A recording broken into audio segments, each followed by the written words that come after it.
Bonjour les amis, comment allez-vous aujourd'hui? Alors oui, je l'avoue, ça fait à peu près un mois que je n'ai pas fait de vidéo, tout simplement parce que j'étais parti en vacances, j'avais un petit peu besoin de sortir de YouTube, même si de temps en temps je faisais des lives. Mais du coup ça m'a permis de partir chez des amis également au Canada, c'est pourquoi d'ailleurs je prépare une vidéo. Alors ce sera pas une vidéo vlog, ce sera une vidéo bien plus importante que ça. En tout cas elle sera en préparation. D'ailleurs j'ai partagé 2-3 petites photos sur mon Instagram, je vous invite à me suivre. Et également pour toutes celles et ceux qui ont des problèmes avec les notifications YouTube, dans mes stories en fait je dis quand je sors une vidéo, ça vous permettra directement d'être tenu informé. Et également, je tiens à souhaiter une excellente rentrée à tous ceux qui vont en chier cette année. Que ce soit collégiens, lycéens ou encore les étudiants. En tout cas, je vous souhaite à tous une excellente rentrée en espérant qu'elle se passe très bien, que vous soyez dans la classe que vous voulez et que vous passiez tous une très bonne année. Et d'ailleurs, les amis, n'hésitez pas à me dire en commentaire, on va encore essayer de spammer la barre de commentaires, parce que dans la vidéo précédente sur Xenos, il y a eu quand même plus de 7000 commentaires de bouffe. Et je vous avoue, ça m'a fait extrêmement plaisir. Et bien là, vous allez me dire où est-ce que vous êtes parti en vacances, ou qu'est-ce que vous avez fait, parce que peut-être certains sont restés chez eux. Mais n'hésitez pas à me dire l'activité que vous avez eue durant ces vacances. Et si vous n'avez pas eu de vacances, n'hésitez pas à me dire que vous n'en avez pas eu.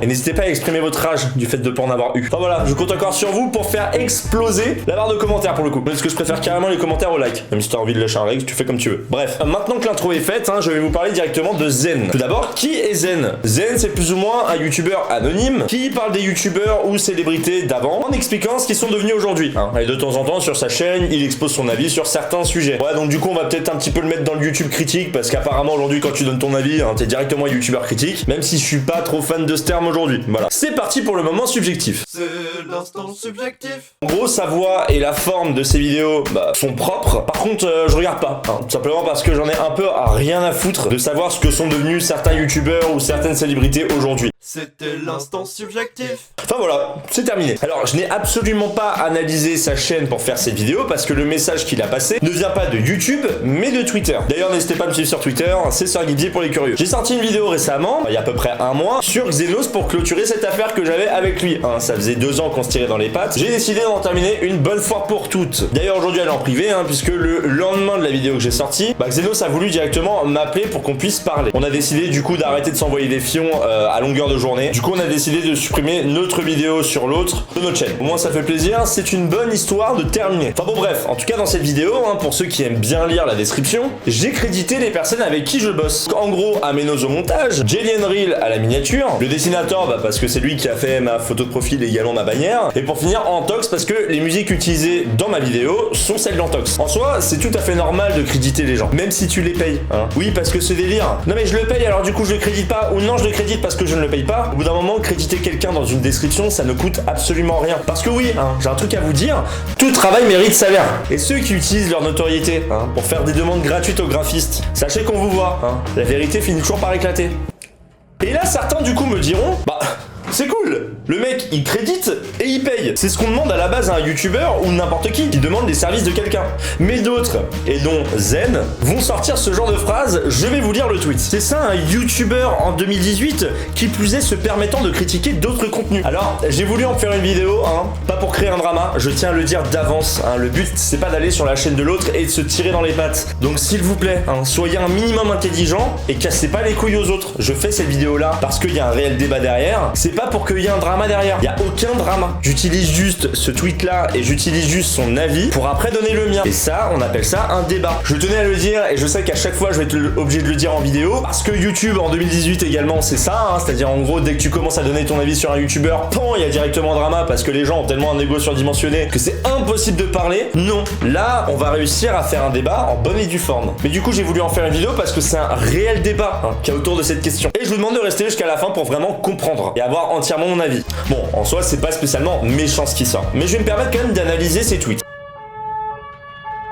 Comment on peut crever à 8h du matin? Donc comme je vous le dis, en soi c'était pas spécialement méchant. Et mon but c'est plus ou moins quand même analyser ce qu'il dit parce que c'est pas spécialement très clair. En gros, pour faire simple, là, il me reproche de ne plus travailler tout seul, mais de bosser avec d'autres personnes en déléguant mon travail. Ce qui fait que je suis plus que acteur sur ma chaîne et que du coup elle ne m'appartient plus à 100%. Alors je tiens à le dire avant de faire vraiment cette analyse, aucune chaîne, et je dis bien aucune chaîne, ne vous appartient à 100%. À partir du moment où vous avez un network, et ça vous l'avez forcément en créant votre chaîne parce que du coup, si vous n'avez pas de network, vous êtes chez AdSense, YouTube vous prend un pourcentage. Et si vous avez un network, en plus le network vous prend un pourcentage. Rien que là, vous pouvez être sûr et certain que votre chaîne ne vous appartient pas à 100%. Vous n'êtes pas libre de faire ce que vous voulez. Les règles sur YouTube vous poussent à éviter de faire certains contenus, dire certaines choses, utiliser certains termes, parce que sinon le robot le détecte et vous démonétise. Donc du coup, par moment, vous allez vous auto-censurer, ce qui veut dire que votre chaîne ne vous appartient pas à 100%. Vous n'êtes pas une radio pirate, vous n'êtes pas une chaîne pirate. Vous êtes une chaîne qui fait partie d'une entreprise. Forcément, il y a des règles et forcément, votre chaîne ne vous appartiendra jamais à 100%. Ça, c'était le petit truc en plus. Mais du coup, je vais vous dire plus ou moins ce qu'est un réel youtubeur et les métiers également qu'il y a derrière. C'est peut-être que certains du coup vont finir par comprendre que être youtubeur, ce n'est pas un métier, mais plusieurs. Alors, vous avez le taf de scripteur, community manager, réalisateur vidéo, réalisateur de miniatures. Oui, je vous assure, c'est vraiment un gros taf. C'est plus ou moins un taf de graphiste parce qu'il faut quand même attirer l'œil. Monteur, ingé son, animateur. Alors, il y en a peut-être d'autres. Dites-le moi également en commentaire si vous en trouvez d'autres. Et pour l'instant, c'est ceux que j'ai trouvé avec ma tête. Mais grosso modo, c'est ce qui fait un youtubeur de base. Et en gros, ce que me reproche Zen, c'est de ne réaliser que 5/7 du travail. Quand j'ai vu son tweet, j'ai eu la même réaction de tout le monde. Ouais, mais beaucoup de gros youtubeurs également le font. Le fait de bosser avec d'autres personnes ou encore dans la musique. T'as des ingénieurs de son par exemple qui mixent tes morceaux. Ou également quand tu crées des films. Ou encore quand t'as un taf à responsabilité. T'es obligé de déléguer en fait. Tu peux pas tout faire tout seul. Sinon à la fin t'exploses. Mais après avoir vu pas mal de personnes lui sortir justement cet argument, il a contre-argumenté en balançant ce tweet qui est le suivant. Pour répondre à la petite polémique de mon dernier tweet, simplement je ne comprends pas qui peut motiver un youtubeur à faire 10 vidéos s'il n'en est que l'acteur, si ce n'est d'être sûrement omnubilé par les chiffres. Je trouve ça juste dommage. Et attention, c'est là justement le moment le plus intéressant, et inutile de comparer ça à du cinéma ou autre youtubeur à plusieurs millions, c'est tout bonnement incomparable. À 130K, t'es encore censé vouloir évoluer dans ton travail, pas déléguer à qui le veut bien la moindre petite charge de créativité. Et là, je me suis dit, oh putain, c'est hypocrite as fuck. Et du coup, pourquoi je me suis dit ça? Eh bien, tout simplement parce que déjà, ce n'est pas le nombre d'abonnés qui t'autorise à faire certaines choses. En aucun cas, tu peux te permettre de me critiquer par rapport à ça, alors qu'à côté de ça, un ami XM, on va l'excuser de bosser avec des gens sous prétexte qu'il a masse abonnés. Parce que l'argument de base, je vous le dis, pour ceux qui n'ont pas compris, c'est je critique le fait de déléguer la moindre petite charge de créativité parce que tu n'es plus que acteur de ta chaîne. Tu ne critiques pas le fait que si tu fais ça, c'est sûrement parce que tu es omnubilé par les chiffres. Alors du coup, j'ai quand même voulu voir un petit peu ta chaîne pour voir justement si tu fais absolument tout sur cette chaîne. Et la réponse est présente, je vais vous montrer quelques screens en vous expliquant ce que j'ai vu. Tout d'abord, il y a 5 mois, je vous l'ai teasé, vous l'avez attendu. Bon, ok, certes, moins que moins, je vous la dévoile. Un gros merci à mon graphiste de toujours, Dead Pixel, sans qui j'aurais eu trop peur de changer l'identité visuelle de ma chaîne. J'attends vos avis. En gros, tu as partagé ta mascotte dans ton onglet communauté en remerciant ton graphiste. Le deuxième screen, tu remercies en description la personne qui a fait le background, également l'intro de tes vidéos. Donc la réponse est non. Toi non plus en fait. Tu ne fais pas tout sur ta chaîne. Toi aussi tu délègues. Parce que toi-même, tu l'as dit, à 134, t'es censé vouloir évoluer et ne pas déléguer à qui le veut bien dès qu'il y a un petit peu de charge de créativité. Et du coup, j'ai bien l'impression que tu t'embrouilles dans ce que tu dis. Parce que entre ce tweet et ta chaîne, du coup, c'est complètement contradictoire. Ah, également, là par contre, je vais te montrer à quel point tu es encore plus acteur sur ta chaîne. En dessous de ta vidéo sur Matt Podcast, je vais vous montrer directement le screen. Et ah bah non, pardon, tu l'as supprimé. Bah heureusement que j'avais screen avant et je l'avais partagé. Merci pour la contribution de la chaîne de Matt Podcast pour m'avoir aidé à trouver les commentaires de haine. C'était un jeu d'enfant. Bon, c'est une petite boutade, et je l'ai vu qu'une seule fois sur ta chaîne. Mais oser me parler d'acting sur ma chaîne alors que t'as également bossé avec des gens pour tes vidéos et t'as également demandé la contribution de certaines personnes pour chercher des commentaires, c'est contradictoire. Maintenant, pour pousser un petit peu la contradiction justement avec ce que t'as mis sur le tweet, Nizey. Et là justement, je vous donnais mon avis subjectif tout d'abord. Oui, j'ai essayé de faire un petit peu ça, donner mon avis sur la chaîne et après je reste dans l'objectivité. Il y a des faits, etc. J'espère que vous me suivez un petit peu. C'est l'instant subjectif. En soi, c'est une chaîne qui est pas spécialement dégueu, Après, il paraît jeune. J'espère que pour lui, en tout cas, c'est pas trop difficile, qu'il doit s'en manger énormément des insultes faisant de la critique de base. Il a l'air quand même d'avoir un petit peu de recul. Bon, je regarde plus trop YouTube, et je vous avoue, les chaînes de critique, je regarde encore moins. Disons que c'est le genre de vidéos que tu regardes comme ça, et après tu passes à autre chose. Ça, c'est mon avis, attention. Mais j'ai déjà analysé une de ses vidéos, et justement, c'est pas une horreur à regarder. Voilà, c'est ça que je voulais dire à la base. C'était l'instant subjectif. Bref, fin de mon avis. Pourquoi je parle de Nizey? Eh bien, tout simplement parce que Nizey se fait aider pour ses montages. On le voit justement dans la description de ses vidéos. Ah, et également, les miniatures ne sont pas de lui. En fait, il délègue autant que moi. Il vient tout juste d'avoir 100 000 abonnés, donc il en a pas des millions. Bizarrement, ça ne te pose pas de problème. Je trouve que, encore une fois, c'est un peu contradictoire ou un peu hypocrite avec ce que t'as mis. C'est-à-dire, en gros, t'as un avis de base. Du coup, ça veut dire que tu dois viser plusieurs personnes. Et du coup, ça voudrait dire que t'as visé Nizey. En tout cas, j'espère que Nizey s'est senti concerné par ce tweet. Parce qu'il fait également que 5/7 du travail. Enfin bon bref, je pourrais continuer pendant des heures parce que j'ai vraiment survolé les chaînes, mais je vais surtout du coup maintenant vous parler du débat qu'il y a autour de ça. C'est un débat sans fin. Point barre. En fait, tu as deux types de youtubeurs. Tu as celui qui fait tout seul et tu as celui qui délègue. Et la question c'est, est-ce problématique l'un comme l'autre? Et ben en fait, absolument pas. Et en vrai, on va pas se le cacher, hein, c'est très dur de trouver des youtubeurs qui font absolument tout seul. Même des mecs qui ont 50 ou 60 000 abonnés. À partir du moment où tu veux faire vraiment de la qualité, bah il y a des fois où tu arrives à une certaine limite. Et pour aller au-delà de cette limite, bah tu te rends compte qu'il faut payer des gens à côté pour faire ce travail à ta place. Et je peux t'assurer que ta chaîne par moment, elle évolue bien plus rapidement comme ça. Et maintenant, on va passer sur la justification, hein, du pourquoi je passe mon montage et la miniature à d'autres personnes. En fait, je me rends juste compte que je suis vraiment mauvais dedans. En fait, je sais plus ou moins faire des cuts,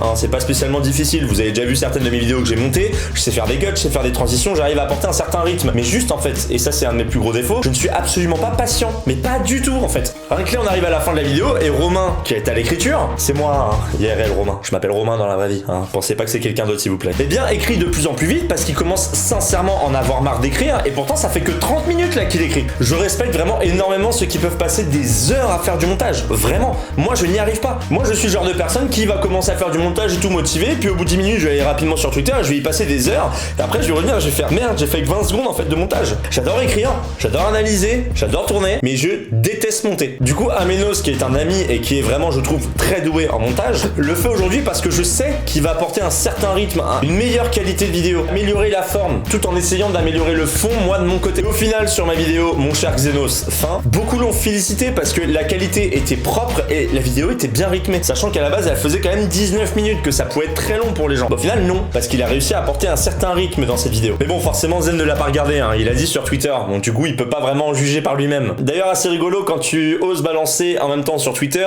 laisse tomber tonton, tu t'adresses à quelqu'un qui n'a jamais survolé la moindre de mes vidéos, qui se fait un avis sur la vie des autres. Tu vois, en fait, c'est dans les deux sens. Tu dis ça d'un côté, mais du coup, tu te clashes toi-même en fait. Parce que c'est exactement ce que tu fais. Tu juges sans même avoir regardé. Du coup, tu dois forcément te faire un avis par l'avis des autres. Et que si tu l'as pas regardé, bah d'autres personnes qui l'ont regardé t'en ont sûrement parlé. D'autres personnes peut-être qui ne m'aiment pas et qui du coup m'ont craché à la gueule, j'en sais rien, je m'en fous d'ailleurs. Et bon bref, ça concernant le montage, c'est dit. Maintenant concernant les miniatures. Ça fait maintenant depuis la vidéo de King of Play que je bosse avec Jelly, de la chaîne Jelly and Real. Et depuis, bah ma chaîne est bien plus propre. Miniature donne bien plus envie. Et je vais vous montrer une comparaison, vous allez vite comprendre. Ça, c'est une miniature faite par Jelly. Et ça, c'est une miniature faite par moi. Je n'ai aucun talent créatif sur Photoshop. Je le sais, j'en suis conscient. Donc au final, je paie des mecs que je connais bien pour qu'ils puissent faire évoluer ma chaîne avec moi. Eux s'occupent de la forme et moi du fond. Et pour moi, le fond, c'est ce qui est le plus important à mes yeux. Allez regarder mes vidéos précédentes, je m'en battais les couilles de la forme. Je faisais même pas de cut au moment où j'étais dans mon ancien appart à Paris. J'en faisais même pas, j'en avais rien à foutre. Moi, ce qui m'intéressait, c'était de donner un avis sur un sujet. Je m'en battais les couilles d'avoir des cuts, des zooms avant, zoom arrière, etc. Mais je me dis, au bout d'un moment, il faut quand même évoluer en son temps. C'est ce que demande YouTube, c'est ce que demandent les viewers. Et le seul moyen pour moi de plaire de plus en plus à ma communauté, bah, c'est de payer des mecs qui, eux, sont capables de le faire. Voilà, c'est juste le message que je voulais passer. Et maintenant, un dernier paragraphe. Et je vous assure, après, c'est la fin de la vidéo. Le moment où tu dis que si tu es acteur, c'est que tu es forcément obnubilé par les chiffres. Ça n'a aucun putain de rapport. Vraiment. Si j'étais obnubilé par les chiffres, le créateur de cette chaîne ne chercherait même pas à écrire un texte. Parce que la preuve en est, ce n'est pas la qualité qui fait que tu gagnes des abonnés, que tu fais des vues. C'est le sujet. Tu peux te permettre de sortir des mauvaises sources, de mentir. De toute façon, les gens cliqueront et s'abonneront parce que tu parles d'un sujet en disant ce qu'ils veulent entendre. Je pourrais très bien faire ça. Parce que ça, c'est le YouTube de 2018. Et je m'en rends de plus en plus compte qu'il y a de plus en plus de personnes qui s'abonnent juste parce qu'ils ont vu 20 secondes de vidéo et se sont dit « Ah, ça a l'air pas mal, je vais m'abonner peut-être pour une prochaine fois. » C'est triste. C'est-à-dire, en gros, les gens aujourd'hui, des fois, ne regardent même plus tes vidéos. On leur demande de s'abonner à une chaîne, ils courent directement s'abonner sans même connaître le thème de la chaîne. Avant, on était beaucoup plus curieux qu'aujourd'hui. Et moi, mon but personnel, c'est d'apporter cette curiosité aux gens qui viennent sur ma chaîne. Aujourd'hui, tu dis quelque chose qui va dans le sens des gens et les gens suivent. Après, ça, c'est YouTube de base, hein. Mais moi, j'ai décidé de voir ma chaîne autrement. Je me suis toujours dit, ok, c'est cool de gagner des abonnés. Et les gagner sans avoir peur de froisser les gens, je trouve que c'est encore mieux. Parce que je reste honnête et les gens qui s'abonnent me comprennent.